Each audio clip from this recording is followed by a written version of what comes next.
right, man. Yes, sir, man. You know what it is, man. MIC Podcast, episode 141. Say it again, 141. Yup. Where everyone's a master of their own creation. Our guest today is an artist, a designer, a creator, all around beautiful spirit. We got Gina Lorell in the building. What's going on, Gina? Thank you. Thank you for that beautiful Of introduction. course, man. We're just trying to do you justice. Just with your energy and your creativity. Amen. Of Amen. course, yo. So just kind of hopping into it, right? Puerto Rico. What does Puerto Rico mean to you? What was life for you? Growing up out there. Wow. Um, Loaded question. Yeah. Growing up in Puerto Rico, it's a gorgeous place, culture, in terms of food, art, just the heart of the people. Fact. So I grew up with a lot of collaboration in the kitchen Okay. for every holiday. Mm. So what does that mean? Like that shaped me as an artist incredibly. Yeah. Because all of it was based on systems and what skill people could bring to the table to make one final product. That's crazy. So I grew up understanding a lot of components and steps to making something happen Yeah. based on my culture I and know, my 100%. collaboration. Yeah. Mhm. What was life for you growing up out there? We were running around barefoot, Yeah. wild hair. There's no thing about worrying. I mean, image is a thing, Yeah. but among society Yeah. in general. But there's a certain wildness to Puerto Rico. Like, let your heart drive you. Let the sunny day. Let the sounds of nature, like el coqui, our It's a national frog, animal. yeah. Yeah. So it all of those different things just made me like a Who you are, like. no boundaries human. Yeah, right. In terms of when I want to try something or when I want to take the task to create something, there's always the understanding that there's different parts of it and that there's different people that are going to contribute to that end goal that you want to get to. Yeah. What you said about the collaboration in the kitchen, that's like an interesting perspective. Like in hindsight, like, just kind of taking those principles, I guess, like, how do you do that in the work that you do today? Super important. Yeah. Right now, my day job, Yeah. I'm a designer for Camping World. It's an RV dealership. So I'm just one of the departments. I work for the construction department. I'm just one of the components of what makes the project come to life. And for every aspect of the project, there's a different department or a different person that has to come in. And I have to allow them to interject in my process. Yeah. Or I have to open up the room for opinions. I was about to say, like, it's kind of like in, like, not to even cut you off, but like in Law and Order, right? If like one department is like trying to solve the murder, then like the FBI come in like, this is our case. It's like, hold on, Correct. wait a And minute. they can take it over. Yeah, And you're right. it doesn't matter if you worked on it Right. for Little years and like even that's crazy. a week, Yeah. days. If it's time to give it up, Yeah. pass it along to somebody else who's going to take it to the final, Stage or design. yeah, right. Uh-huh. You have to Then be open to that. you You have to be like open. was that kind of like an adjustment for you? Because I mean, like, in the kitchen is like, the stakes are low. Like everyone just like, they're trying to make food, like, make sure it's good. You know what I mean? But like in a professional setting, it can be a little bit different. People are attached to their work, obviously. You know what I mean? Especially if they've been working on it for a long time, and then to have someone just kind of come in and be like, "Yo, this is my." Let me tell you. It translates direct. Sure, right. Just like Right here with the mic. Yeah, just yeah. like in the kitchen, I to this day I'm still learning. I love to entertain and I love to host people. But when it comes to cooking, I like to be the only one dancing. I don't want nobody. Yeah. Because I got a Solo show, timing, I yeah. got layers, I got, I did my mental prep, Please I did respect you as myself. layers. So at that point, I like don't want anybody. Like interfering. Because I have a train of thought, I have a rhythm, I have a process. That's fair.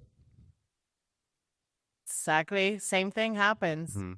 in my little routine of the construction department. I may be drawing a floor plan, and this floor plan took me 3 days to complete, and I did it to my idea. Sure, yeah, absolutely. And I will present it, I will hand it in, and within 5 minutes, they're like, send me a blank one. I want to start over again. And you're like, okay, Yeah, right. Yeah, it's just like, here it is. yeah, right. I mean, no, like and it's again in a professional setting. The rules are just different. But I mean, with that, like, what is the mentality, right, when you experience moments like that? Like, how do you get past the profession? Because like again, you're a human being. I mean, like again, anyone would react that way if like again like this is your child, so to speak, as far as like Absolutely. from idea to paper to execution. So it's like, what within you did you to kind of tell yourself, or just like kind of say to get you past just like, okay, this is frustrating, but fuck it, we got like we have a job to do, like. Absolutely. I think that the most important part in the process is keeping in mind not marrying the end goal, but keeping in mind the end goal as the company or the better for the company, not as an individual. When you start to look at the end goal as what you did for it and you try to protect that baby, your mark or limit, the limitations you're putting on other people may affect that end result in a negative way. And then you trampled over the opportunity for the company to succeed or your project to succeed because you were married, like protective of that. Then you like mess up your own reputation professionally too. It's just like, okay, well now we know that we're not trying to collaborate with her no more. Correct. This world is built on collaboration, and in the beginning we started with like exchange of goods and services, and I think there's such a beautiful thing in that, like when you trust what another person can bring and contribute to your process or your end goal. Let it happen. Open the doors, and if it doesn't work for you, hey, maybe that small bit of collaboration taught you some tools for your next project. Yeah. Maybe not for this one. It didn't work, but hey, you gained knowledge Fuck. or what not to do. Yeah, or who right. not to work with. Right, yeah. There's You always think something to gain. no, right, 100%. You think it's, I don't want to say like more fulfilling, but like you think it's better to work towards something that's bigger than yourself, or like do you like to focus on individual projects and goals and stuff like that? So there's a time and place for everything. Fair.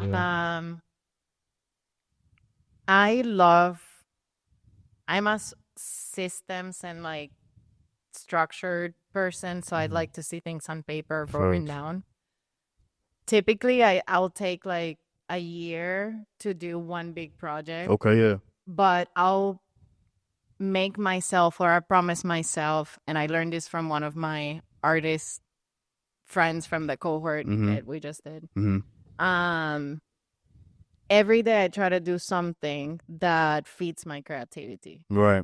That being going outside during a walk and looking for the perfect rock to paint. Yeah. Eventually I'll compile a few rocks and then I'll do a painting party and I'll invite my friends and we'll paint rocks and drop them around Pittsburgh. That's dope. Yeah. Another example is I love to cook. Again, I keep bringing the example, but it was my first exposure to systems and processes and creating something beautiful that you can share with people. I love to tell my friends, hey, is there anything of what I have served you that you would like to learn how to make. Yeah. And I'll create a course or a class type of hangout, and we'll Is it for food or just for like other artistic adventures? for food. That's fire. Yeah. I want to expand it. expand it right now. I have we could talk for hours. Yeah, right and now, we will. right now I'm working on building something so I can share and teach people the beauty of process. Yeah, that's beautiful. Because when you are really falling in love with the process and you're enjoying the process, that's your art. Like that's where you start to feel the emotion and add emotion to what you're creating, either be food, like when you're making a soup. What do you have in mind? Oh, I want it to be a little like spicy for like warmth. I want it to be like creamy for comfort.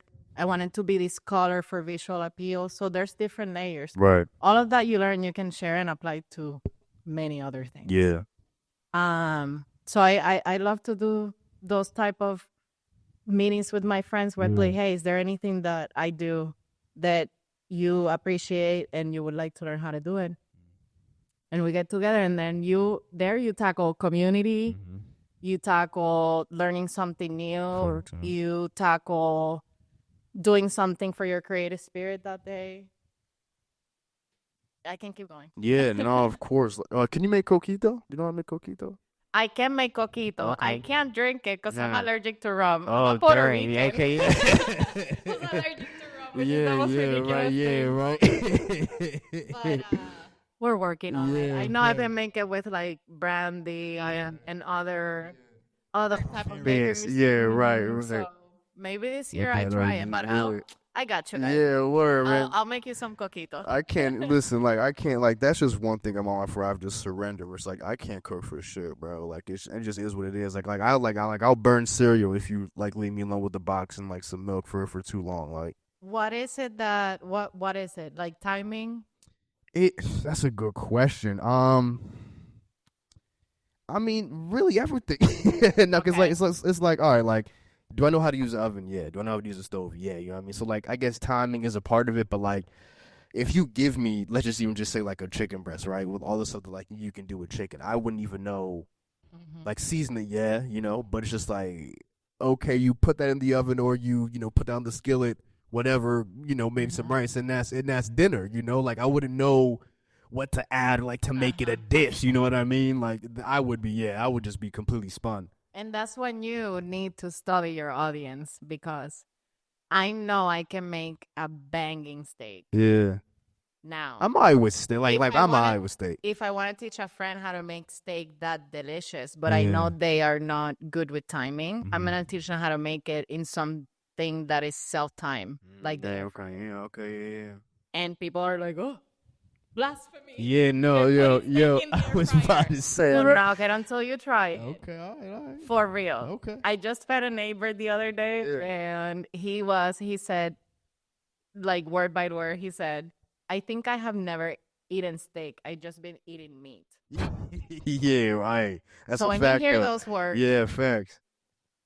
and it was on air fryers. Just know, that the air fryer Well, could do a don't know lot it more. until you try it. I'll teach you. It's Okay. easy. Listen, cut it in strips, marinate it in a Ziploc bag for at least 3 hours with a couple of ingredients. That doesn't sound too bad. Yeah, it is. Pop it up, put it in the air fryer. 12 minutes, 350. You got it. There you go. It'll blow your mind out, and you won't burn it. Word up, yo, try that recipe out. You know what I mean? If that's banging, leave that in the comments. Want to let people know. So at 17, you left for college, right? From Puerto Rico, right? You went to Savannah College of Art and Design. Correct. What about that institution, spoke to you? Like, were you applying to colleges? Was that like the one that like you had your eyes on? Like, So I had looked at 2 other colleges, Art Institute of Miami, okay, and then I had looked at Roosevelt University in Chicago. okay, copy, all right. Art Institute of Miami, I was eyeing it for architecture. And then Chicago, Roosevelt University, I was eyeing for performing arts. I wanted to do stage production design. Okay, yeah. Oh no, yeah. You would have been Theater. lit. Yeah. That would have been lit for you for sure. Yeah. And then I ended up looking at SCAD Mm-hmm. because it was by far the one furthest out of my realistic budget. But it was the one that offered cross disciplinary opportunities. So I could do architecture, interior design. I could do a minor in exhibition design, which is museum. And I could add in production design, theater, animation. Like it was just this huge campus where you could like ping pong in between That's fine. Okay, yeah. disciplines More and freedom. find what you wanted to do. I even tried sculpture. So it really that is what defined SCAD as my number one choice.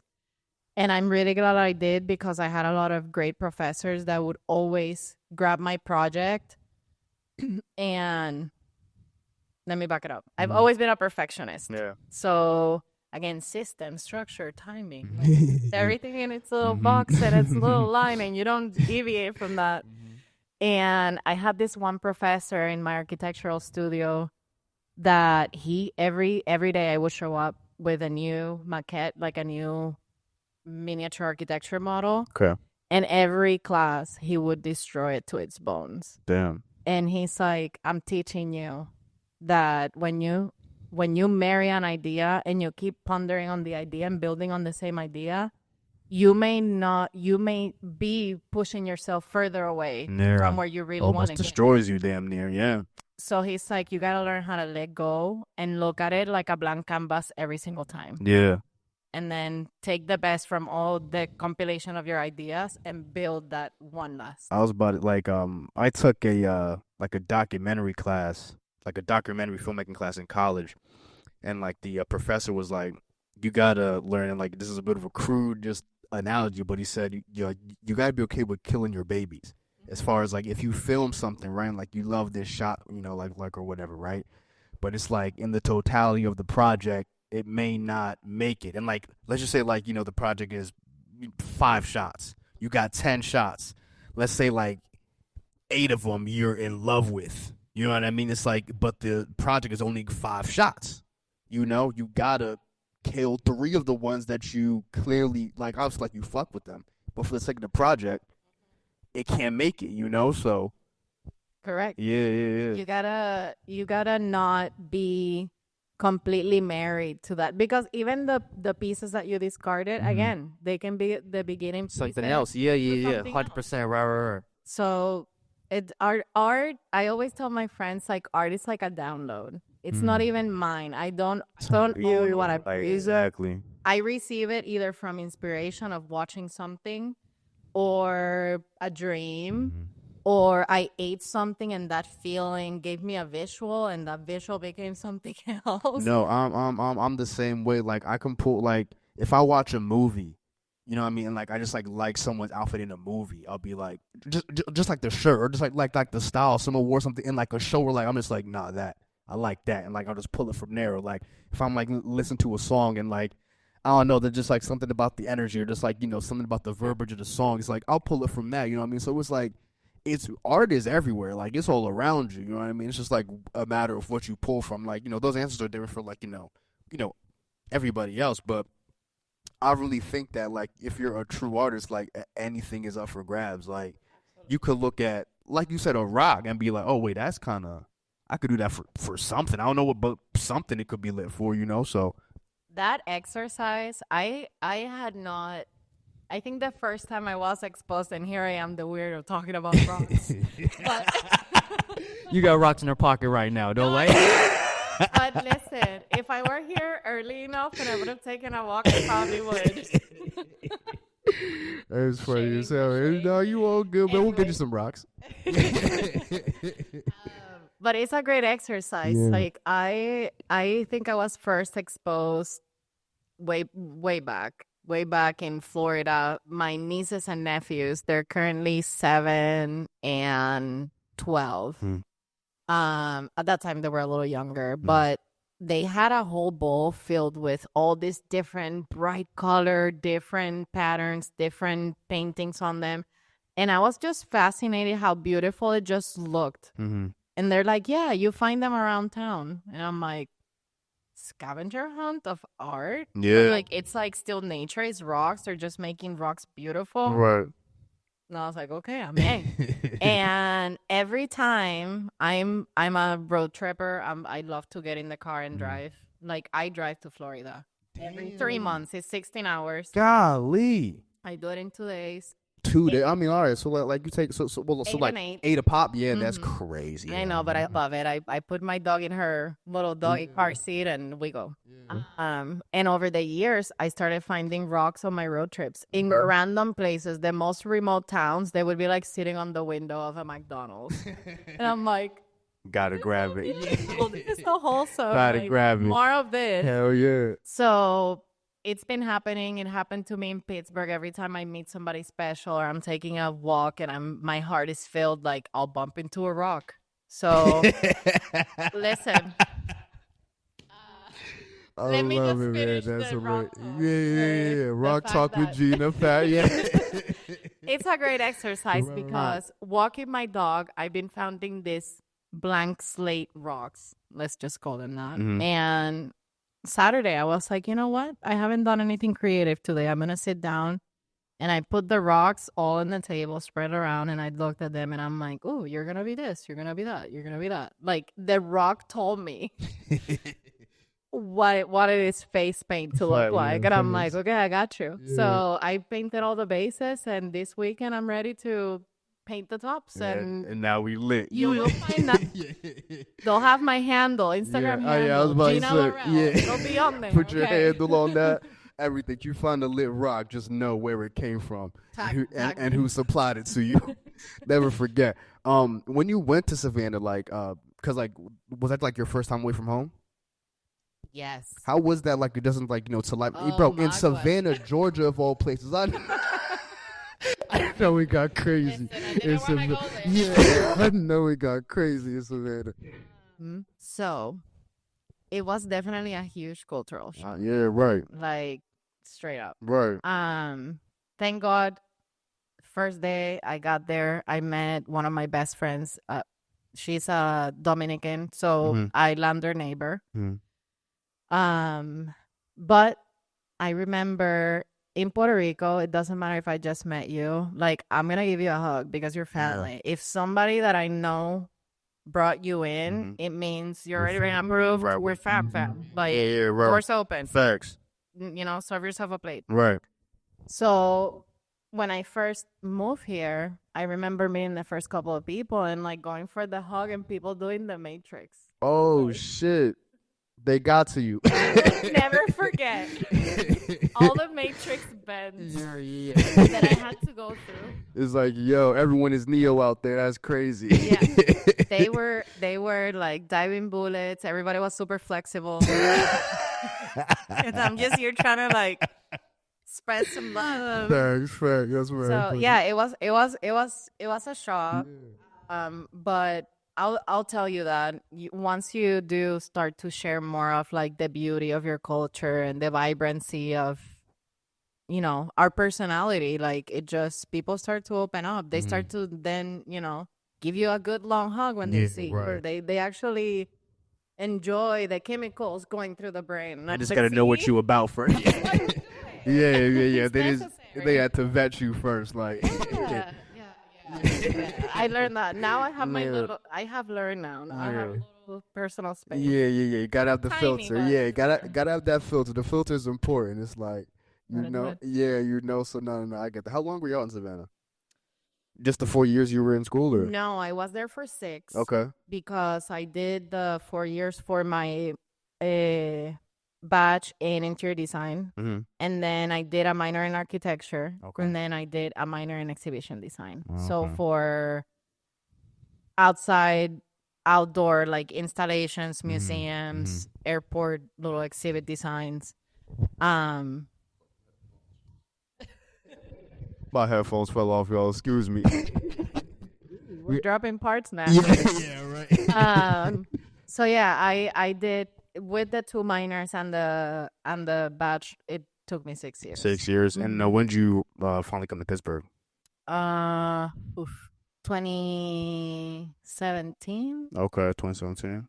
2016 maybe. Okay, what inspired the move? Love. Oh, okay. It did not last, people. But it brought you out here. But I fell in love with Pittsburgh. Oh, And yeah, I leave Pittsburgh and it just brings me back. I have left now twice. yeah. Twice I have left Pittsburgh. Wh- And just Yeah, it just brought you 3 over. times I have left. So, all right, where'd you go to when you left the first time? I went home to family. Okay. And I spent about 3 months at that time they were living in Florida. I spent about 3 months and I was like, this place ain't for me. Love y'all, but hey. Like I'm an islander and I'm Hispanic and I know crazy, but like Florida, all my respects. So yeah, in 4 months I received a call from GNC. Oh shit. Gentlemen Okay, company yeah, here. facts, yeah. And they're like, hey, if you want a job, we'll move you back. And I was like, sign me up. Okay. So I came back. Yeah. And then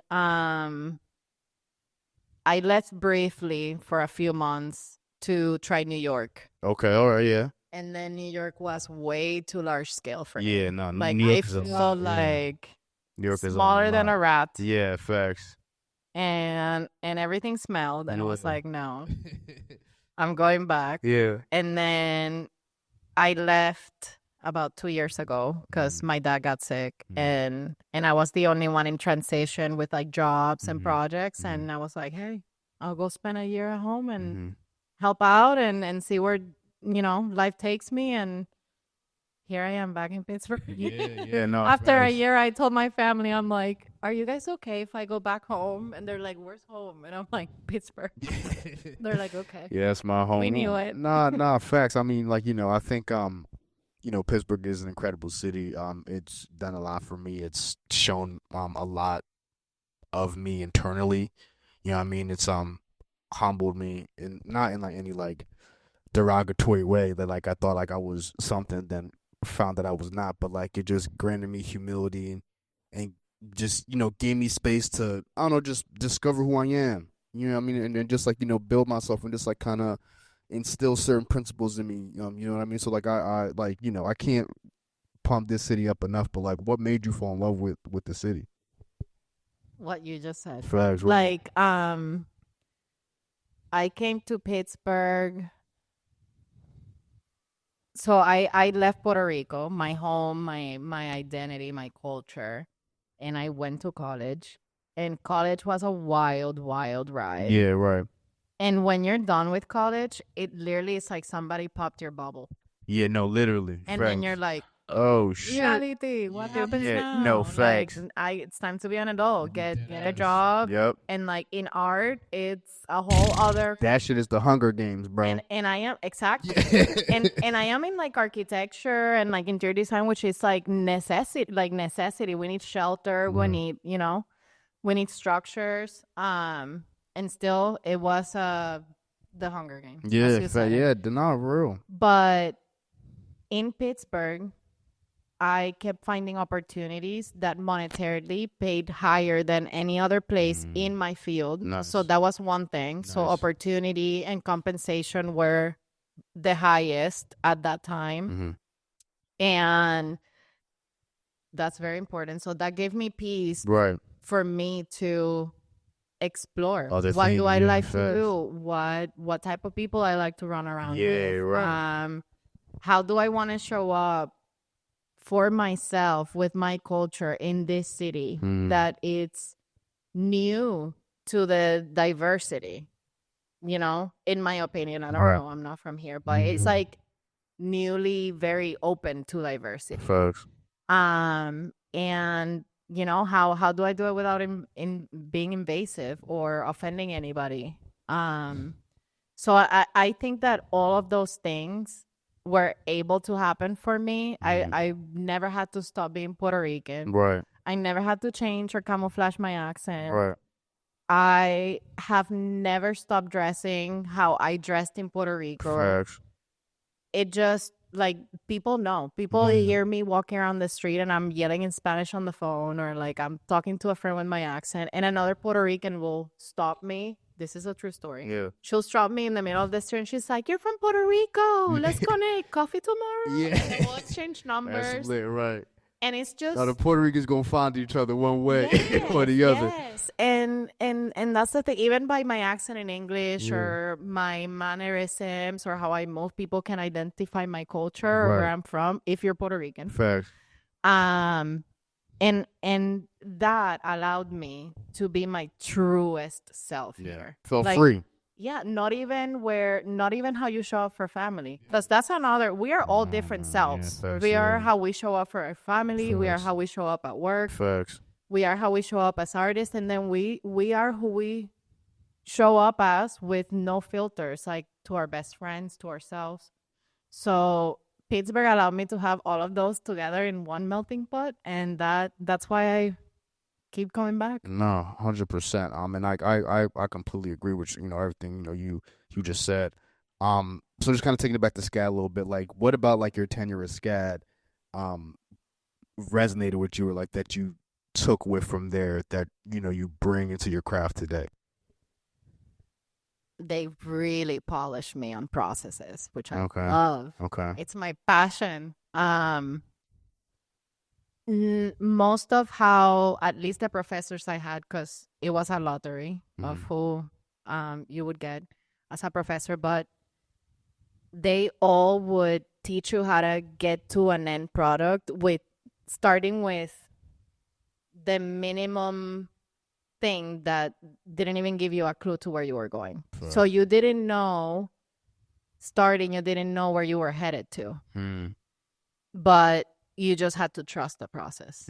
Trust the process. You would start, for example, with little black lines and black squares on graphic paper, and you would lay it down, and you would create your own pattern. And then you would duplicate that pattern or multiply that pattern 10 times, rearrange it however you want. Then you would take those lines and those dots and you would raise them up. That would become your walls, your columns, your floor plan. Then he's like, what could you do with that space? What could that space become? So it was all backwards. That's dope. Yeah. To like the reverse engineering, damn nearly. Yeah, right. To the first simple rules, the dot, the line. Yeah, that's crazy. Space. Facts. So just understanding Process. to trust the process and to feel free to pivot and readjust and start blank. Yeah. That mold me. Readjusting, like, pivoting, that's huge. I think, people kind of feel like it's a setback if you got to do that. But it's just really a part of the process. Like, absolutely. There's no end product without having the capacity to adjust and kind of maneuver. You got to be flexible. Otherwise you're going to get stuck in the same. Nah, and like I just even got to work on that myself, just because I feel like internally, like I've may have made a progress in some lane, like like whatever personally, and then like a little setback happens, like it's not like huge, but just like something happens, a mistake again, just like a general setback, and I'm just like, damn, like it almost feels like, at least to me, like the work you put in was like damn near for nothing, you know what I mean? But it's like, that's not true, you know what I mean? Like you want to drop it. Yeah, you know what I mean? But like I'm just, I'm trying to get to a space myself where it's just like that, that ain't true, bro. You know what I mean? Like you just gotta. Sometimes you gotta step away. Yeah. Step away, pick up something else, and that something else in the process, again, back to the process. In that something else, that process will teach you the answer to where you were stuck. 100%, no, 100%, So, where was like the earliest environment, just like maybe like a person even, that you remember you just feeling comfortable like expressing yourself creatively?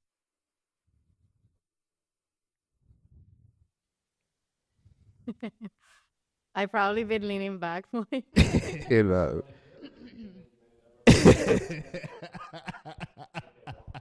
That's me. That's me for you. You all good, man. We all need readjustments. You feel me? Oh, see, we're learning. Look we're at learning, that. people. Art is life, life is art, all that. Person that allowed me to be creative. Yeah, right. My mother. My Mm. mother has been my number one biggest fan since the beginning. I remember she would let me. I love to tear apart clothes. Mhm. Like when they were like starting to get raggedy or like all faded, I would like cut it up and like ask for staples or whatever and make something. Mm. And my mom was always finding me fabrics or finding me all That's dresses. dope. Yeah. And I didn't end up like practicing creatively to like do fashion or Mhm. sewing anything, but one of my first creative indications for I guess my parents that I was gonna pursue the arts was I was like 6, 7 years old. I learned how to thread the needle. My mom That's 6 is my crazy. mom and my grandmother were seamstress. They Nice. knew how to do it. My mom is a dentist today, so it all wow. comes like we're all creative people, but That's we all great. ended up in like I may need to corporate. yeah, I may need you need to use the services, man. I got this feeling that just, kind of has been degrading. So I might need that patched up. So like we'll talk off camera then about it. But I remember learning how to, do simple stitches very young with my grandmother. Mhm. And my first like full outfit was I took my old school uniform. It was like that plaid skirt with like the checkers and a bright ugly yellow polo. I cut it up and I made a hole. This is before doggy clothing and doggy wear Okay. were trending. Yeah, This is yeah. before there were boutiques and they were like everywhere. Dog boutique specifically. I made my dog a full outfit with shoes. She had like shoes and she had matching bows. Dripped her out. and Yeah. Dripped her out. Full dress. Top. And I remember my mom showing like a photo to her nail lady. Yeah. And her nail lady was like, you gotta put this girl in something creative. Like this is Nurture that talent, unknown. yeah, Like nurture she that talent. understands how to put things together and she's only 6 or 7 years old. Crazy. No, like you couldn't give me no needle at 6 years old. Mhm. Like I remember like the first time like I even saw like one of the first times I even saw like a sewing machine was in middle school. Like yeah, probably like 6th, 7th grade.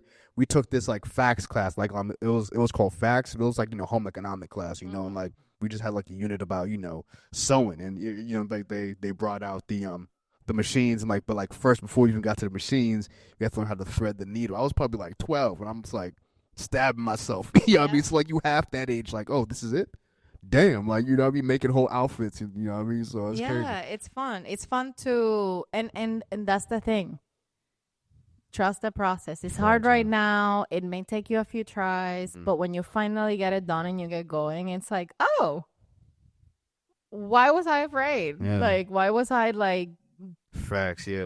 pushing it off to like later because I'm Right. so afraid to fail that I don't want to even get it started. Yeah, man. And listen, I've No, been come there. on. No. I've You been talking there plenty of yeah, I was times. about to say you talking to Mr. That.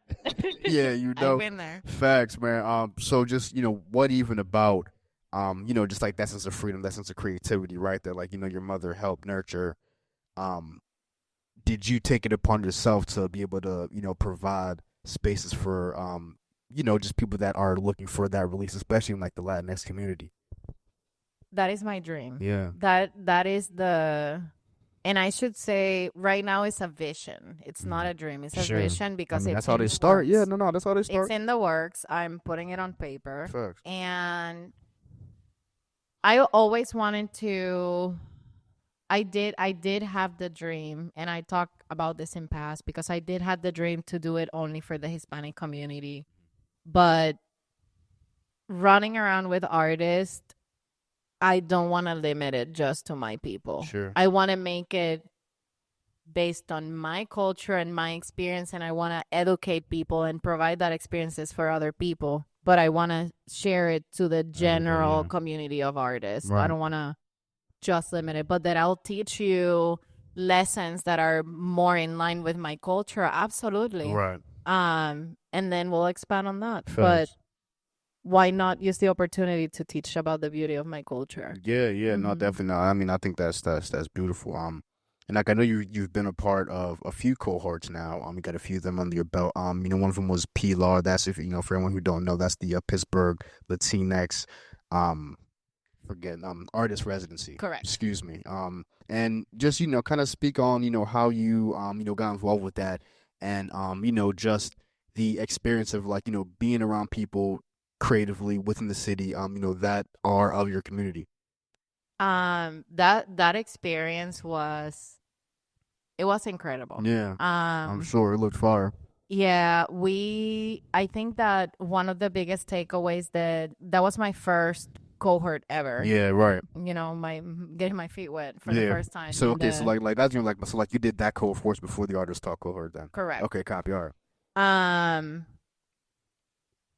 I think that what was my biggest takeaway, I was the only Puerto Rican. The leader of the cohort, he's New Rican, so he's very deep in the Puerto Rican culture, but he didn't grow up in the island per se. Facts, right.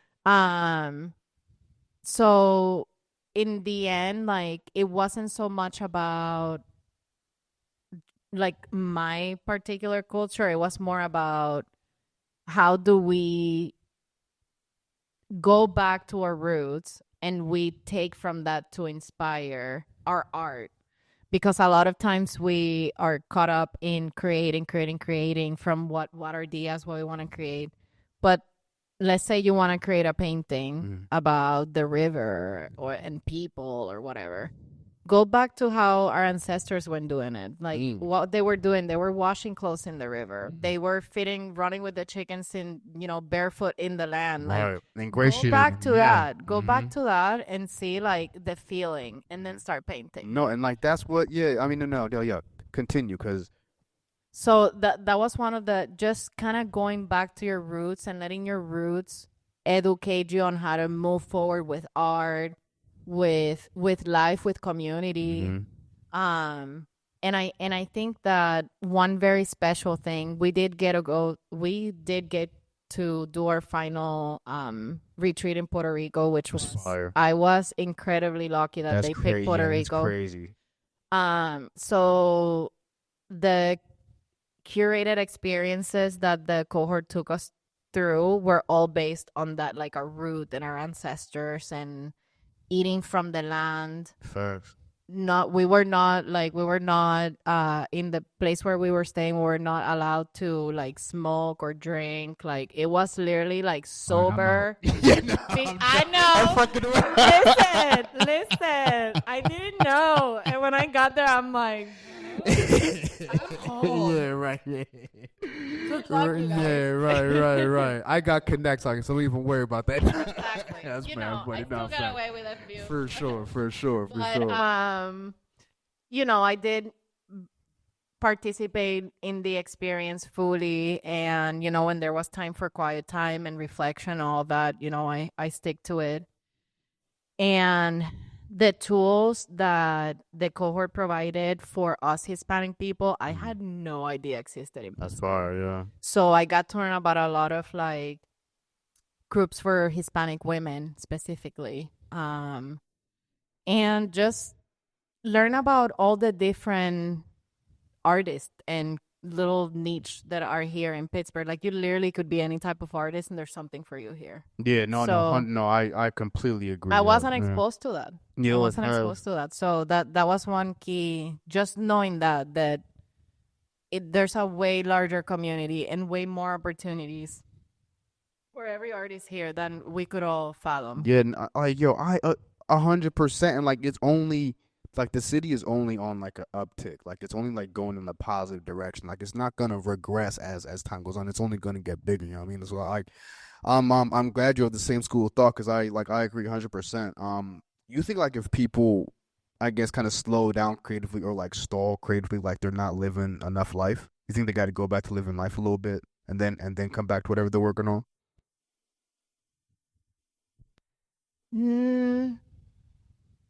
Not necessarily, Mm-hmm.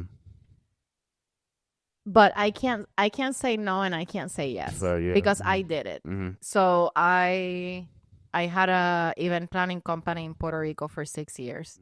And when I moved to Pittsburgh, I just focused on working corporate. Okay. and I put all my art, all my creative. What made you like? Yeah, like why? Why did you do that? I was burned out. Fair, okay. I was burned out. And I was like, you know what? I'm gonna work for somebody else for a little bit. I'm gonna let somebody else tell me what Fair, to do. yeah, fair I'm gonna play, yeah. put a secure paycheck in my pocket, and Yeah. I'm just gonna live life. It's time Mhm. to travel, eat good food, Yeah, meet some facts. friends. And I don't regret one bit of Yeah, doing that. right. But also, if I would have kept, if at that time I had like that little tool of like do something creative every day, to this day, right now, I probably wouldn't be afraid to do a lot of things that I'm afraid to do today. I mean, fair, yeah. But You don't regret taking the time though. I like, don't yeah, regret that's what taking I'm the saying, time. right? So yeah. I think it depends on the person, their life Facts. situation, the type of art they're doing. There's people that are more mental art, and some other people are physical. Right, facts. So it just depends, It right? depends. No, Yeah. no. I mean, I completely agree. I do think it helps though, because again, like I feel like in every medium, it's just a reflection of life and just your perspective. How you take it, how you process it. So I think it can benefit you. Like again, like even like that. Year that you took off, or just like that time that you took off, coming back to something creative, like you have a whole bunch of new ideas and just perspectives. Just like I didn't even know. Absolutely. I wasn't even thinking about this.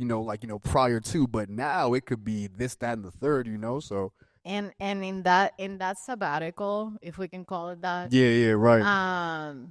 I took the opportunity. I didn't stop being creative. I just stopped doing my art. Yeah, right. But in that year or two, it was like 2 years that I like didn't do anything for me for Mhm. profit. I embraced the suck. So I took classes at everything that I didn't know how to do, and I was afraid, and I was Yeah. like, See, what could be I the gotta start, worst? yeah. Like you gotta be bad at something before you're good at Type it. Like, vibes, and like no, we were really talking about that the other day, like again, and it's like I've gotten better at it, I mean, like you know what I mean, but just like I'm still a work in progress, so it's like I just gotta get a better relationship with like just understanding like I almost like think it's like an arrogance to approach something and think that like all right, like like I think I'll be good at this, and like if I'm not, then I'm not gonna do it anymore. It's just like but a lot of like people yeah. get stuck in that, and it's not the attitude of like, if I'm not good at it, I'm not gonna do it. It's it underlying to all of that is the fear.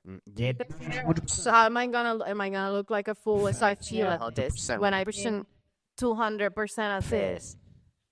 No. facts. Like try it, because whatever you may learn in this adventure could like upscale your Yeah, game now and your yeah. true I was art. about to say like I like and like just even like for like like the looking a fool part. Like I'm just like I can't give a fuck about that, man. I've looked like a fool before, man. I lost like I went bald at 22, man. Listen, that's But one way yeah. to see it. I went bald at 22, so I should embrace a lot more things, But I'm not ready for that one. no. Props to- Yeah, no. We're gonna protect you from that. But how did you initially hear about the artist talk cohort? That one was all fate. Wow. Pilar too. Okay. You know how I love to toy with the idea of living Pittsburgh. Yeah. As I previously mentioned. I was, quick backstory, I was Mhm. about to leave Pittsburgh. Like Mhm. I had 2 months left in my lease. I was like, I'm ready, pack it up. We're going somewhere else. And my best friend, one of my best friends, another artist, he kept telling me, you gotta do it. You gotta apply. Like, Gina, don't lose this opportunity. Try it. And if you don't like it, then leave Pittsburgh. But do this first. Facts. And I was like, I'm not gonna do it. I let the application close. They filled the spot, all the artists, and then one artist drop out.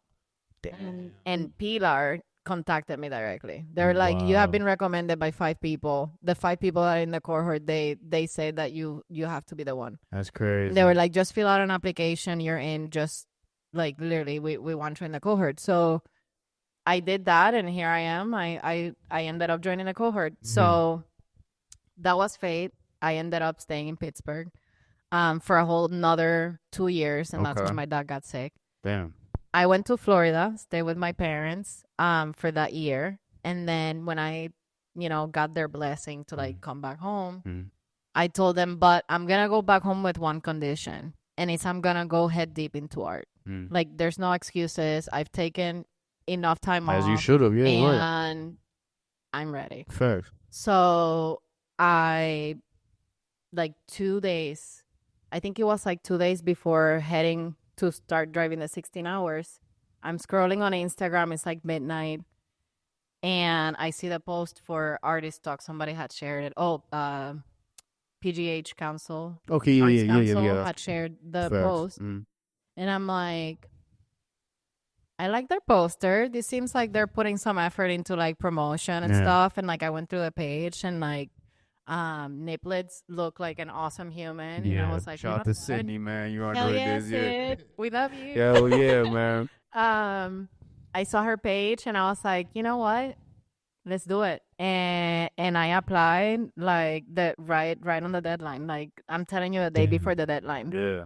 And 2 days after, or like a week after, I received an email that I got in, and I was like, and I was already on my way up driving. Yeah. So I'm like, you know what? This is all God ordered. 100%, man. You just gotta listen sometimes. You just sit your ass down and listen to Well, the big man. I love that. Yeah. Those 16-hour drives. Yeah. That's what I do. Oh, I mean, I talk with my homie. fair. Yeah. No, fair play. I mean, 16 hours got to talk to somebody. You already know.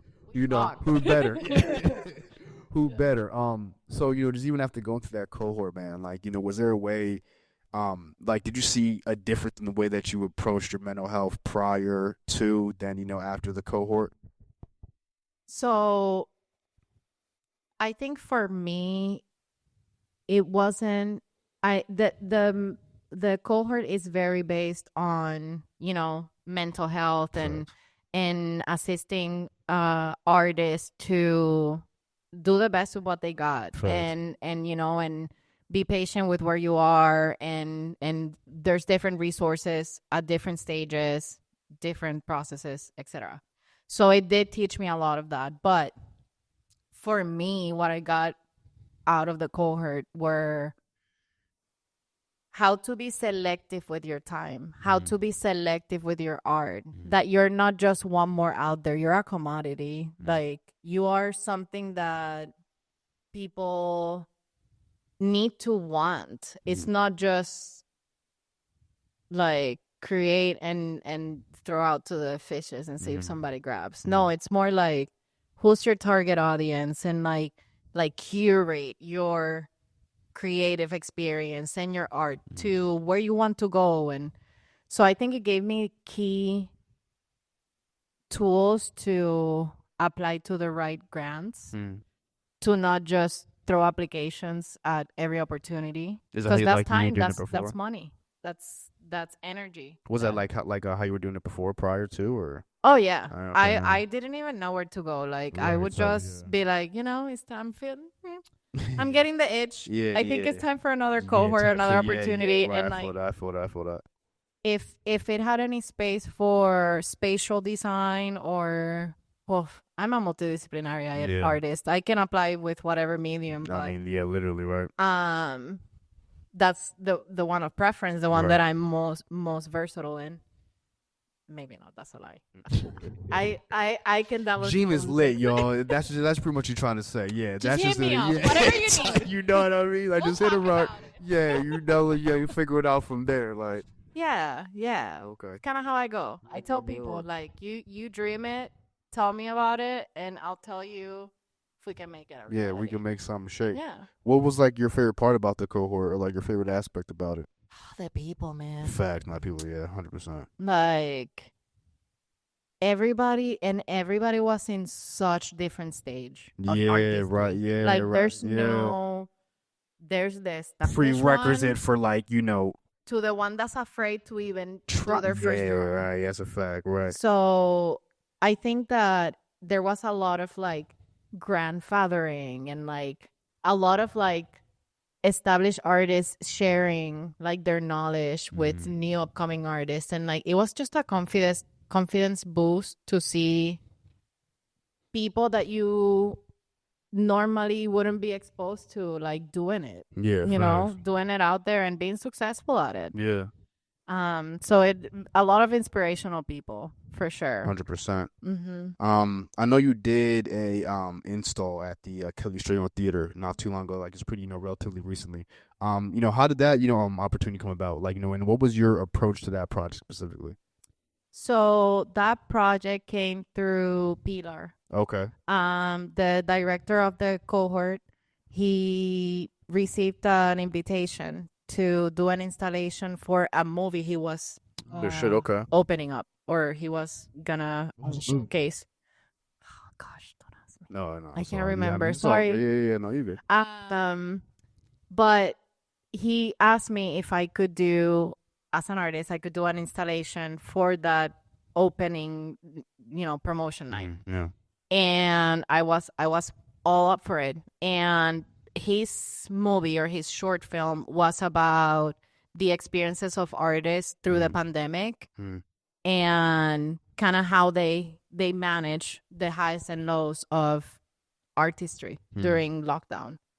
And I remember, like, I drew inspiration from my own experience, where every day I lost my job at the beginning. March, they announced it. 2 days later, they're like, apply for unemployment, goodbye. Yeah, no, I mean, I was about to say, like, I lost my job maybe not too long after. Like, it was probably April. I lost mine, yeah. And I was like, well, doomsday. Like, what am I gonna do now? Right. And every day, that being through reading or something I would hear on the news or a YouTube video or a song, if something spoke to me, I'm like very sensitive to like receiving messages, I guess, or like I am very open to intuition. And so every time I would like receive like any inspiration from a book or a movie or whatever, I would write it on the mirror.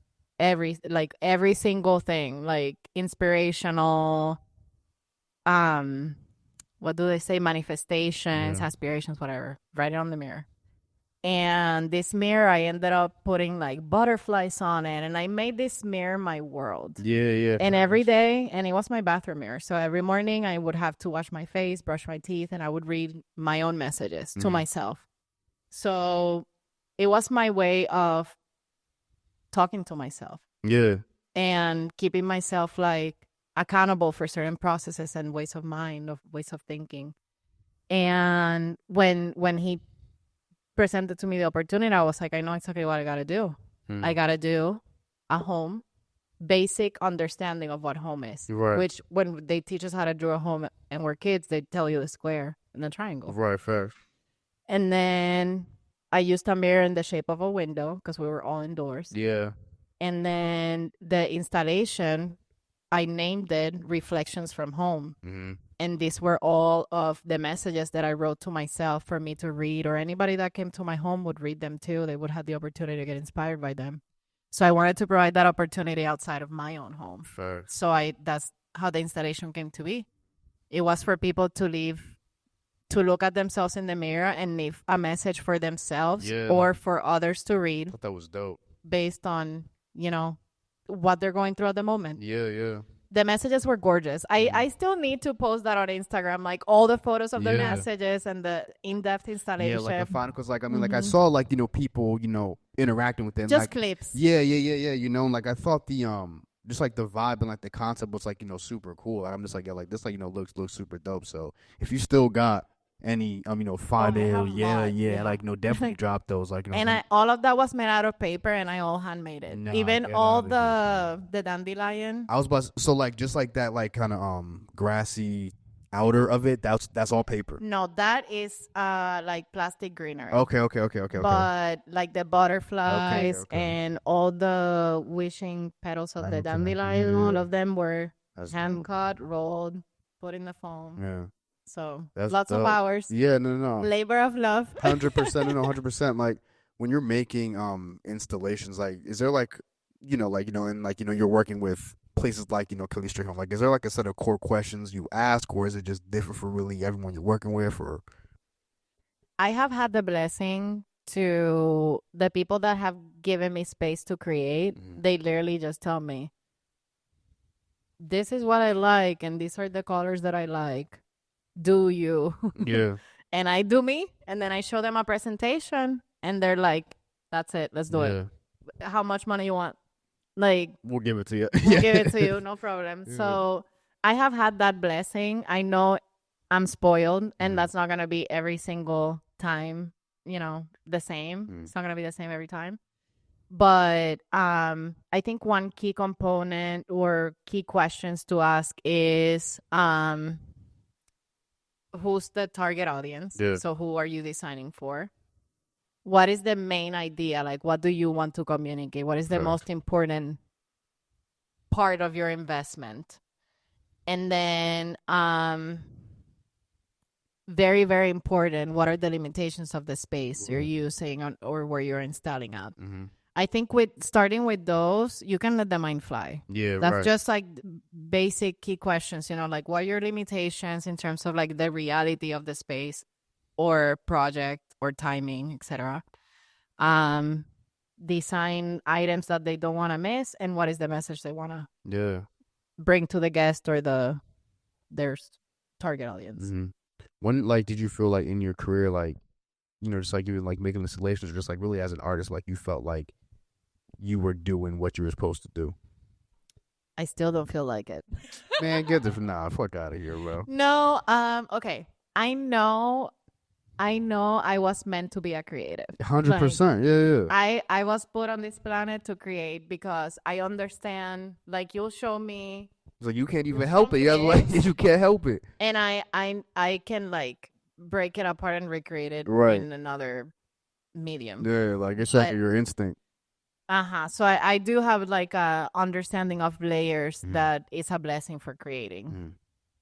But my passion is teaching. I love to teach. Okay. I love to teach what I know. That's fair, yeah. Because I feel like it's not mine.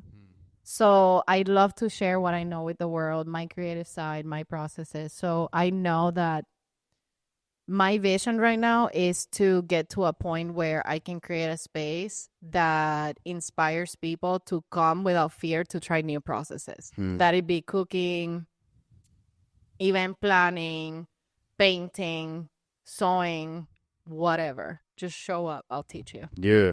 There's a quote by Pharrell where, like, I love Pharrell. Like, I'm a huge fan of Pharrell as far as like, his career and just like his philosophy when it comes to creating, man. Like, I think he's super, super wise and just pointing like, what he says and just like how we can give you perspective on, maybe some hurdles or just like just some things that, like, you may struggle with creatively. But like he's like, your ideas, it's just like a library. Like they're not even yours. Like, you're just checking them out. Like, whenever you get an idea, it's just like you're just checking it out, you know what I mean? Like, of the library. Like, if you like that idea, you can, take that book home with you and, like, kind of dig further into it. But the idea itself is not necessarily yours. It's just a part of a bigger energy, a bigger, you know what I mean? But you are the vessel for said, idea. Yeah. That's how I approach art. Right, like, yeah. even all the artists I follow online, if I'm looking at their art and a download comes and I have an idea, I'll literally slide into their DMs like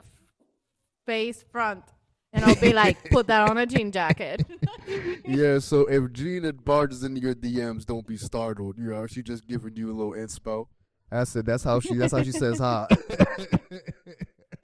Stay open. Stay open. So just kind of wrap it up here. Is there anything again artistically that you felt like you haven't done and still want to, like, accomplish or strive for? Or? I want to have a workshop to teach people processes, artistic processes specifically, multidisciplinary, hosting different artists, different types of arts, different mediums, different people from different walks of life, different ages. So I want to share more of the tools that you acquire when you start to understand how to go from A to B to C to D and deviate and come back and not be afraid to do it. Something tells me you'll probably get there sooner than you think. Yeah, probably soon. You got too much energy to not. You know what I mean? You said that right. Gina, I want to thank you so much for Yes. coming through, sharing your story. This was a incredible fucking conversation. So I appreciate you. If there is any platforms you want people to find you on, anything you got coming up as far as events or just anything like you want people to check you out for, let them know the floor is yours. But again, thank you so much for coming through. Thank you. 100%. Thank you for opening the space. It was a great conversation. No, Thank you for for picking my brain No, for sure. with yo. all the right questions. Yeah, word. But yeah, you can find me at Gina Lorell. It's GinaLorell. That's my Instagram handle. It's the only social media that I'm actually like putting out there right now. But anything coming up will be announced there. So stay tuned. Word up, man. Listen, episode 141, Master Creation Podcast, where it was a master of their own creation, Gina Lorell, in the building, man. And we out, bro. Peace.